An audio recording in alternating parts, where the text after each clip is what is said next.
Hello, everybody. So, back to the Hebrew goddesses. Today, I will introduce you to the book of Esther. This will be the last bit of our journey together. All right, so first, let me briefly remind you how this book is typically read, interpreted. As I was reading the commentaries, I was seeing the focus was usually on mainly one thing. It wasn't goddess, the Hebrew goddess. Usually, this book has been read as a book about Jewish survival, right? And most of the commentators are going to be looking at how, right, Esther was agent, right, in this political redemption, right, of the Hebrews. If you've read the book, you know that the Jews were in danger. There was an enemy of the Jews in the royal court who plotted against them and somehow influenced the king to come up with a law that the Jews would be exterminated at a given date, right? And so Esther, who happens to be Jewish and is married to the king, kind of steps in and saves the day, right? So really, this book has been read as a story of Jewish survival, as a triumph of light over darkness, right? As a kind of celebration of Jewish nationalism, right? And you have a holiday that is celebrated, which commemorates the event of how the Jews found, were able to defend themselves and escape their enemies. And this is the holiday of Purim, right? Purim, which Esther actually, I think, decrees, right, towards the end of the book. And so this is interesting. And so every year, right, the Jews celebrate this holiday, right, and commemorate the survival of the Jewish people in the diaspora, right, in among the nations. So I can say a couple words about the holiday Purim, just to stay in the nationalistic level, and then we'll go into where I want to go, right, with this. But it's interesting because scholars have wondered where this word Purim comes from. And some scholars have determined that Purim comes from the Babylonian word pur, P-U-R, which means fate. And there was indeed a tradition in Babylon on the last month of the year, right? So the first month of the year in Babylon is the same. But by the way, the Babylonian calendar is the same as today's Jewish calendar, right? The Jews kind of took over this Babylonian calendar. So Nisan, which is the first month of the year in Babylon and in the Jewish calendar, this was the month when the gods would decree the fate, right, of the earth's inhabitants. First day of the year, first day of Nisan, this is the month, first month, the gods would decree. And so, but there was a little leeway because right before that month, in the month preceding it, which is the month of Adar, which is when our story takes place, they would distribute Purims, right? Which were like lots, right? And you could, in a way, if you received this particular gift from the gods, your destiny that was predetermined could be reversed. So if you were predetermined to die, you would live. If you were predetermined to lose all your wealth, you would gain your wealth. So this was kind of like a little game the gods were playing, right? They would decree the fate for everyone, but to a few favorites, they would give this little kind of like a coupon, right?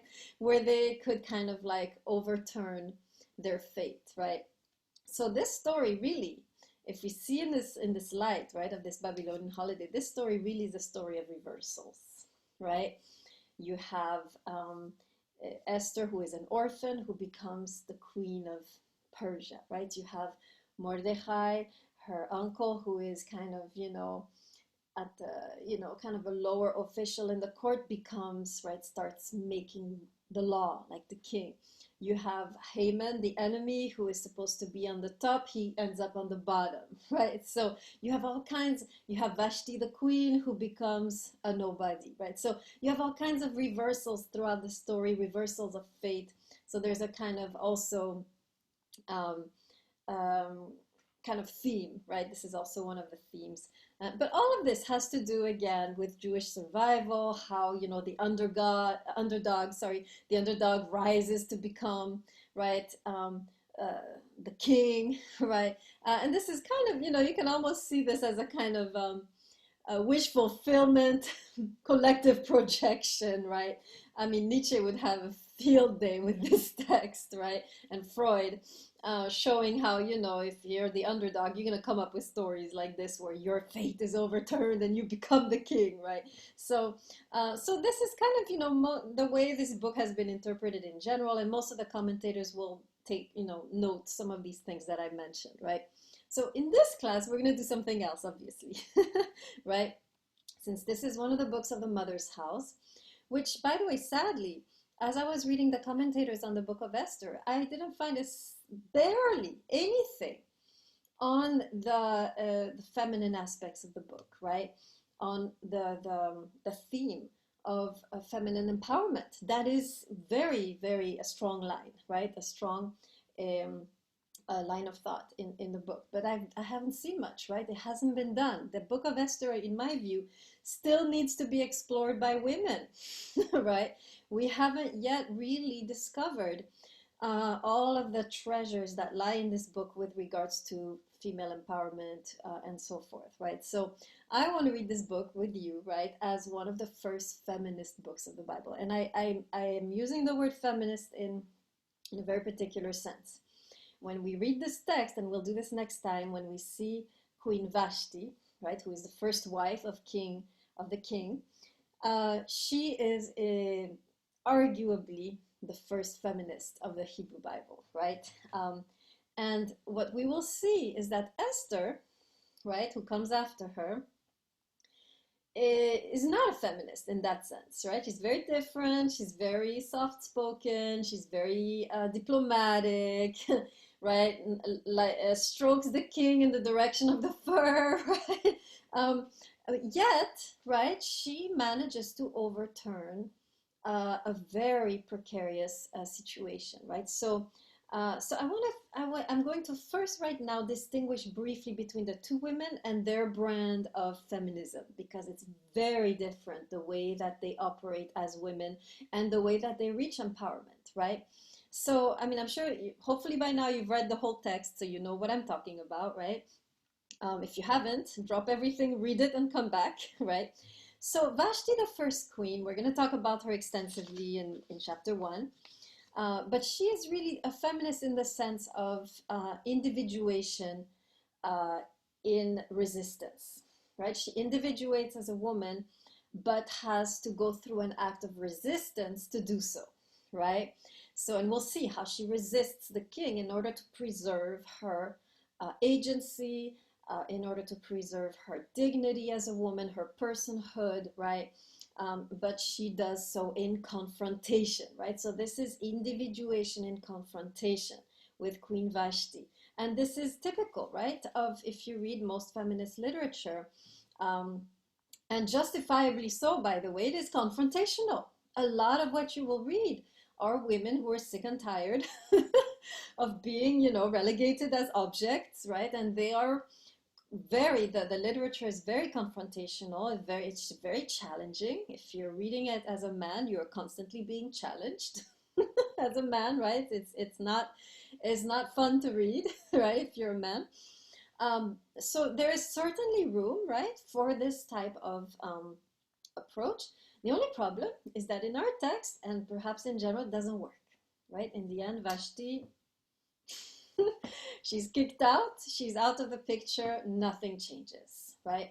And we'll talk about this, right? Whether feminism is succeeding, right? Or whether the approach that feminism is using right now, or the tone, right? Whether it is really serving it, right? Serving its purpose. So Esther, right, we'll see.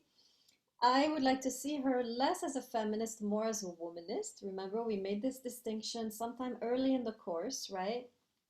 So let me say a few words about womanism, so you have an idea. You can also read about womanism. You will read about it extensively in the work that I did on the Song of Songs, right? So there I have actually a very long definition. But briefly, womanism is a brand of feminism, but it is African-American feminism, right? So it's a very different quality, right?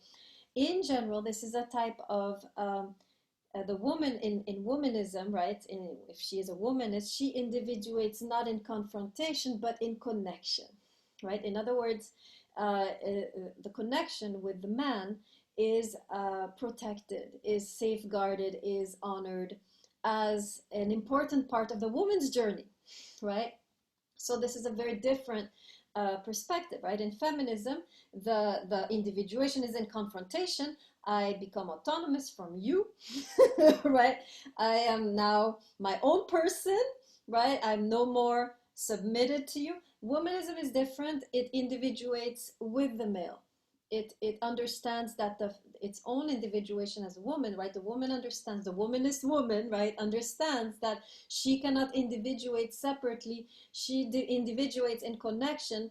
As she grows, the male grows. As the male grows, she grows. As she matures, he matures. As he matures, she matures. They are growing together, right? This is the difference. And what I would like to suggest is that Esther, even though at first she looks very passive, submissive, horrible to the eyes of a feminist, she is actually a womanist, right? And we will see that her individuation occurs in partnership. It is as she is navigating her relationship with the king that she is growing and maturing as a woman, right? So we'll see that, right? And it's a very powerful journey, right? She begins as an orphan, then she is nothing more than a concubine. Even though she wins the contest, she is still, we'll see, treated as a concubine, and she rises to she has to actually proactively rise to the status of queen, right? And we'll see how she does that. And as she is rising, the king is rising too, right? There, she's influencing him. So, and we'll see again, just like in the goddess religions, right? That that in the end, right, the way that she rises to queenhood and finally has this kind of relationship where she's no more just a passive object, at that moment, her union with the king gives rise to cosmic redemption, right? So the sacred marriage, right, that we've been talking about, necessitates first that the woman is highly individuated, that the woman has reached full level of autonomy. Remember Inanna, right? She didn't go with Dumuzi immediately. She first had to become a woman, right? And I think what's his name helped, Gilgamesh, right? Helped more or less, right? But we see her before she enters in this marriage. She is, leaning against the tree, the apple tree, and you can sense that she has come into her powers as a woman, right? And only then can the sacred marriage occur. You don't have a sacred marriage between, passive concubine and king. There's nothing sacred about that, right? So the transformation occurs, right? Even though she's been sleeping with the king all along, when she finally individuates to the level of the queen and enters the king's chambers as a queen and not as a concubine, this is when their union becomes a powerful source of redemption, right? So we're going to talk about this, right? How a woman must first reach a certain level of maturity before being able to really experience this sacred marriage, right? Okay, with Ruth, right, we didn't need that because Ruth, remember, was older. When she met Boaz, she was already, remember the text, Eshet Chayil, she was already woman of strength. She was already fully formed, right? When she met Boaz, this is why immediately when they meet, paf, right? But Esther is very young at the beginning of our story. She has to go through the steps, right, of individuation before she can reach that level, right, of the sacred marriage. And so we'll follow her in her individuation, right? Okay, so I want to go over briefly now mother's house, father's house, right? How this book belongs to the mother's house and is subversive, again, towards the father's house. So I'm going to look at 1, 2, 3, 4, 5 points, which I will be contrasting patriarchal father's house approach to spirituality, and here what we will see mother's house approach, very different again, right? Different path, right, to spirituality. So point 1, you can write it down. I can't put it in the chat since I'm just recording this. But point 1, we're going to look at male versus female as central characters, right? And if you recall, right, in patriarchal context, right? The whole, everything really is male led, male dominated, right? If you go to the temple, it is males who are officiating, right? Males are writing the law, males are teaching the law. The males really have the, um, right, they're really taking, they have taken over the spiritual, how shall I put it? Direction, right? Orientation of the people. And in general, right, when we see God, right, in that context, he is depicted most often as a male, as a warrior who redeems his people, who fights for his people, right? If you go to the book of Exodus, there are so many metaphors of God fighting, right? God as the warrior and so forth. Now in this book, guess who is the warrior, right? And it's very interesting to see this, right? Because Esther, yes, she is, of course, very seductive, very feminine, right? But she's also ruthless, right? When she rises to power, I mean, some of the decrees she's making about, Haman, the enemy, and his family, and then how she decrees that the Jews can defend themselves. Basically, she's starting a civil war, right? And she's been criticized for this, by the way, right? People are like, oh, she's just, people are disappointed how ruthless she is. But we forget, right, that Esther here is embodying both the divine feminine, the seduction, and the warrior, the divine masculine, right? And by the way, Esther in the Babylonian culture, Ishtar, right? This was the other name for Inanna. This is what's so interesting about this book. She has actually the name, right, of Ishtar, which is so Ishtar, Ishtar, right? Ishtar was the equivalent, right? A Babylonian equivalent of Inanna. Remember, who came from Sumeria, right? Sumer. And so same figure, except Ishtar, right? Inanna was just the goddess of love, right? You see her all of the time, just, reveling in the bedroom, right? But Ishtar, in addition to being the goddess of love, was also the goddess of war, right? So she was kind of reuniting divine feminine, divine masculine in her own self, the goddess Ishtar. And Esther, right, whose name is probably taken from Ishtar, right, and kind of Judaized, right? She is actually very similar. She's the goddess of love, right? She seduces the king. She knows how to move his heart, right? And she's also the goddess of war in the way that she then engages in vengeance and acts of, a war and so forth, right? So we can see her like this, right? It helps very much to see her like that she has both sides, right?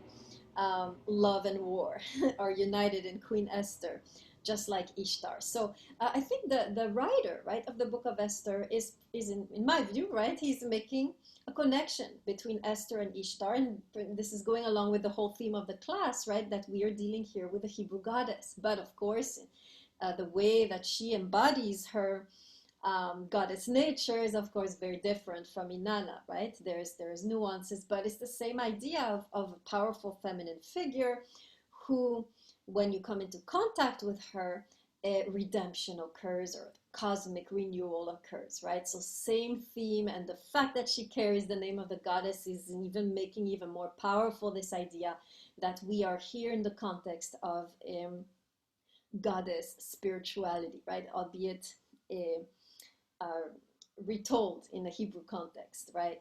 Okay, so first of all, right, so instead of God being the warrior, the woman now is the warrior who saves the people, right? So there's a complete reversal, right? Usually it's God who saves and fights for his people. Now God is gone, he's in the background somewhere, hardly mentioned, and it is the woman who appears center stage, and she is the one who has these saving, redeeming warrior qualities, right?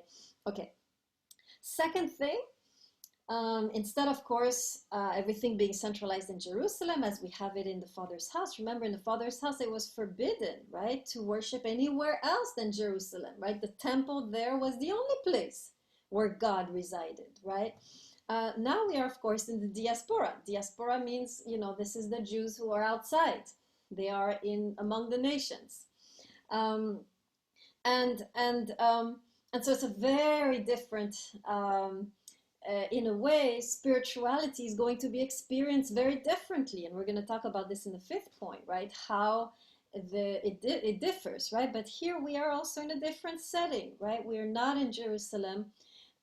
We have here a spiritual um, we have here a story, right, with profound spiritual lessons, which doesn't have to be attached to Jerusalem, right? It can happen in the diaspora, just like with Ruth, it could happen in the fields, right? So again, this is in a way spirituality leaving the centralized walls of Jerusalem and occurring in these remote, unexpected places. You can have powerful divine encounter, divine renewal, or and so forth, right? So just to give you a little background history, right? We are, of course, in the Babylonian Empire when, of course, it came under Persian rule, if you recall.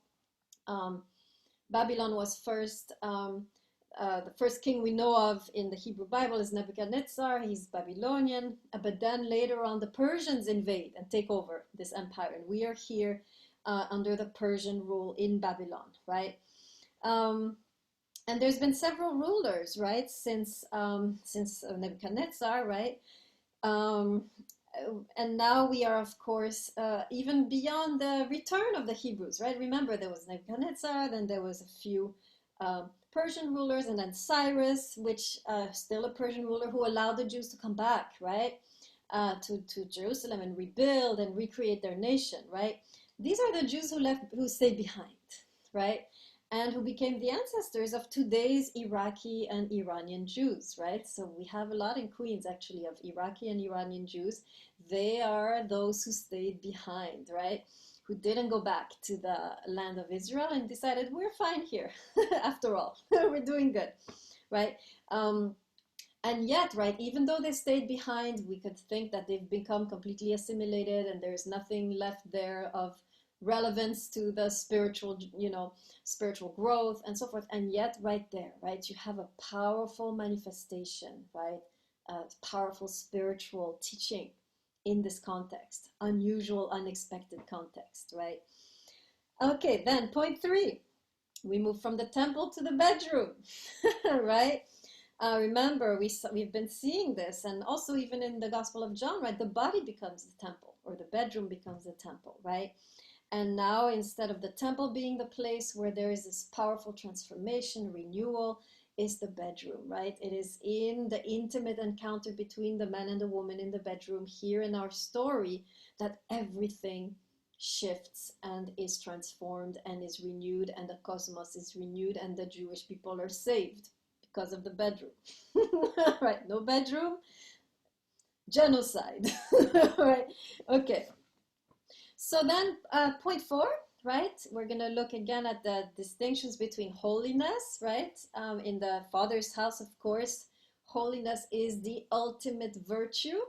This is the virtue of separation. Remember, in the Hebrew, the word holy, kadosh, means literally separate, right? So you have an ethics of separation in the Father's house. I'm not going to touch this or do this or listen to this or watch this or go there or talk to this person. I'm going to stay separate, distinct, holy, right?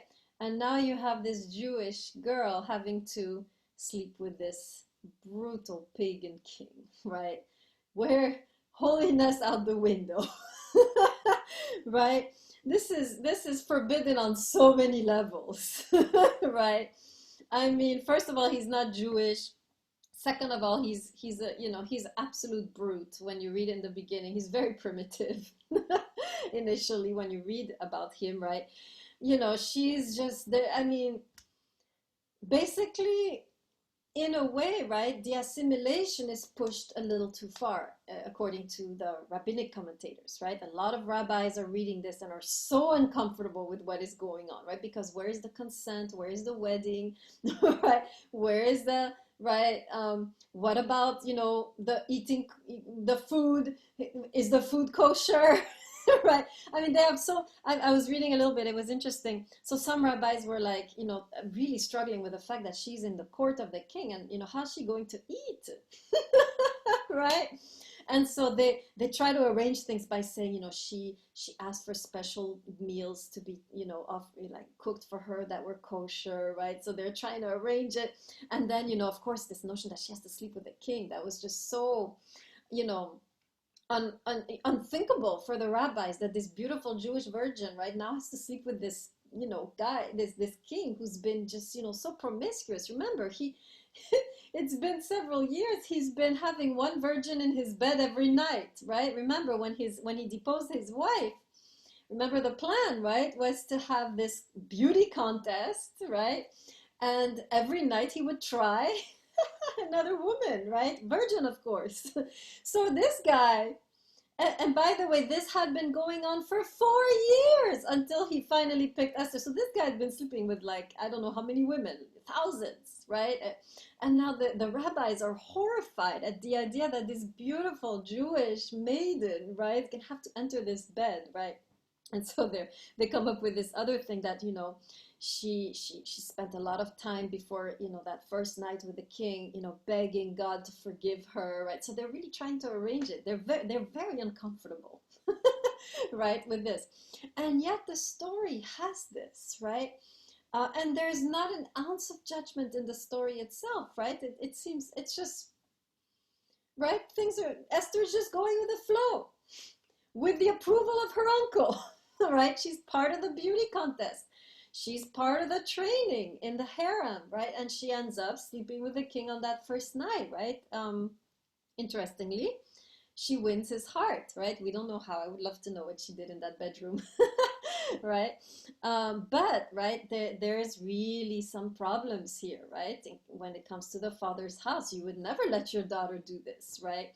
And yet we have this kind of, a different ethics, it seems like, right? Which brings us to the next point, which has to do with the ethics, right?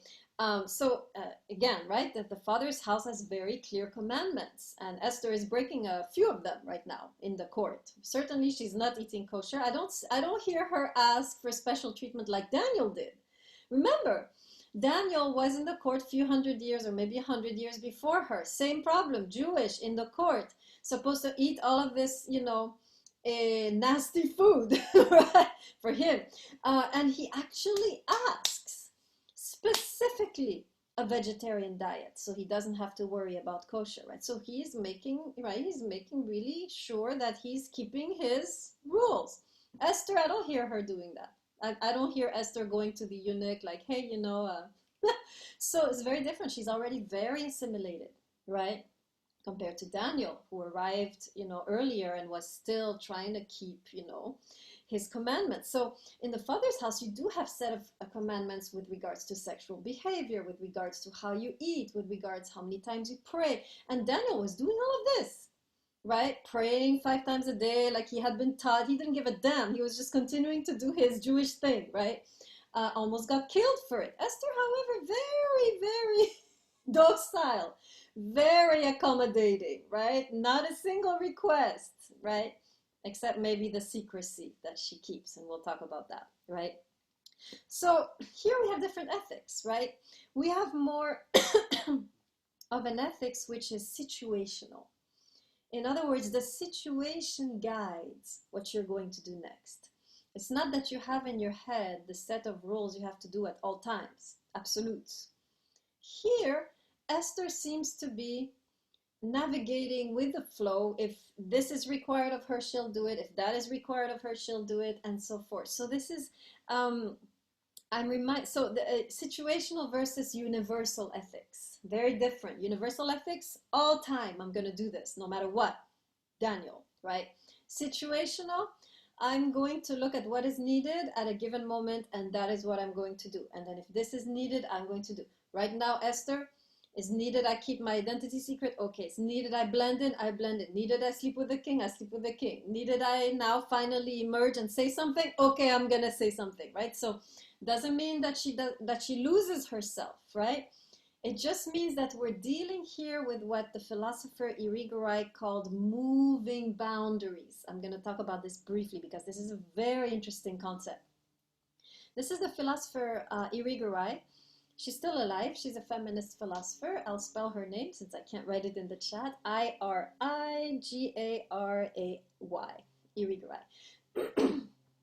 And she has written about a more feminine ethics, right? So she's also kind of thinking along the lines of morality in a male, right, psyche, and morality in a female psyche is different. Morality differs. By the way, she's not the first one to say this. You have Carol Gilligan. I think that's her name. I'm looking here to see if I have the book. Yes, Gilligan.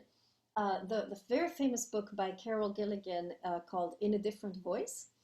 Right, this is she's a psychologist who explored how boys and girls made moral decisions, their process.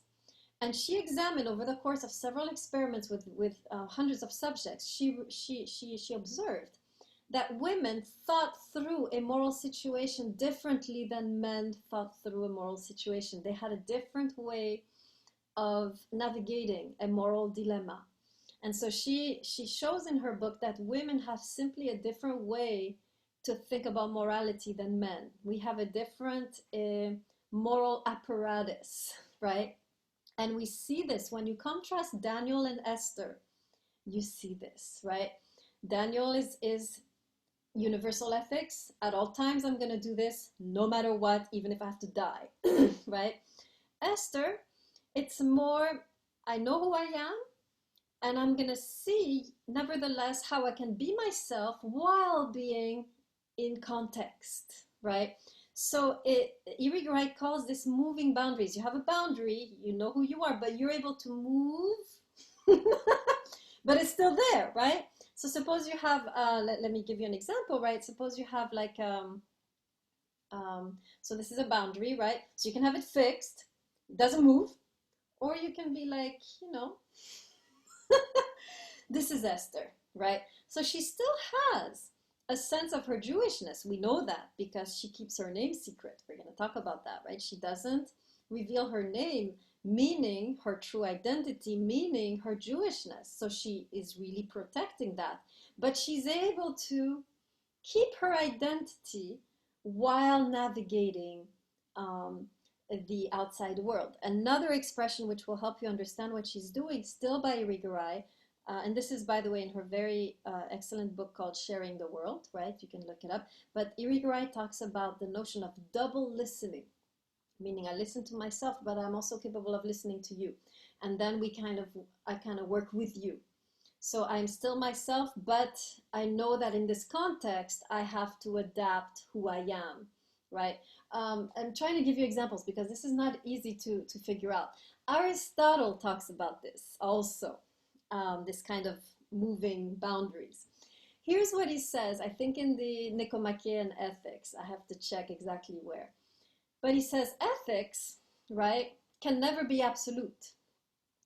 In the situation, they have to adapt. For example, a ray of light enters water, it refracts, shifts a little bit. Still light, but shifts a little bit. And so Aristotle would say that you can't have absolutes that are rigid. When you enter a given situation, the absolutes need to bend a little so they can fit the situation. Best example of this, again, I'm so glad we did the book of Ruth, right? I keep on going back to it, right? The rule, no Moabites in the community. If Boaz had been rigid, there would never have been any wedding with Ruth and never have been the cosmic renewal, right? So Boaz was bending, remember? He was bending the rules, kind of trying to make it allowed, right? That he could marry her, kind of, you know, citing the role of the Redeemer, which had nothing to do with Ruth, but he was, you know, bringing in all kinds of, you know, arguments to make it possible, right? He was bending, right? So this is the idea, right? That yes, if you're living in the land of Israel, right, and you have a kosher, you know, stores everywhere, and everybody understands, you know, that this is how we do things, you can do all these things perfectly, right? But when you're in the diaspora, right, and you're outside, and, you know, it's not possible always to keep everything rigid. You have to be yourself, but also be able to be yourself in context, right? And the issue here that Esther is struggling with, how do I stay myself while at the same time integrating in this context, right? And this is this is her ethical dilemma, right? This is the issue with her. How do I listen to myself and to the other? How do I make my boundaries more fluid? How do I stay myself while at the same time integrating my environment? Another really good image, which I think will help, this is the one that helps me the most with this, is an image from the teachings of Jesus where he says, you are the salt of the earth, right? If you stay in the, I guess today he would use the word salt shaker, you're never going to be the salt of the earth, right? You have to come out of the salt shaker, take a different shape. Take the shape of the food you're in, and then it will be powerful, the effect, right, of your saltiness, right? So in the same way, this kind of situational ethics is not saying don't be salt. It's saying take the shape of your container, right? I think I got it. Let me say that again, right? This kind of situational ethics is not saying don't be salty, right?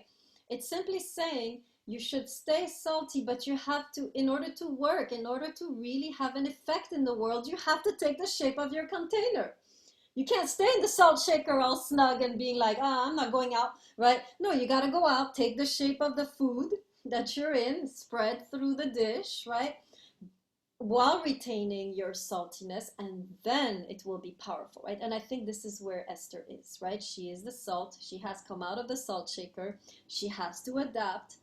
But the struggle is, can I still keep my flavor? And when she is called to talk to the king on behalf of her nation, this is where she begins to struggle. Do I want to assimilate completely, or do I want to maintain my flavor? And because she chooses to maintain her flavor, paf, right? There is really a powerful redemption comes out of that, right? So different ethics, right? Just to respond to the rabbis who were so uncomfortable with Esther. Okay, I think I've said everything I wanted to say. So next time, we're going to, so I guess tomorrow, right?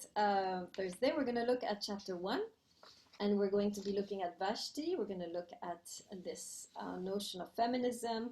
We're going to look at Esther, right? How she, um, uh, contrasting Esther with Vashti, right?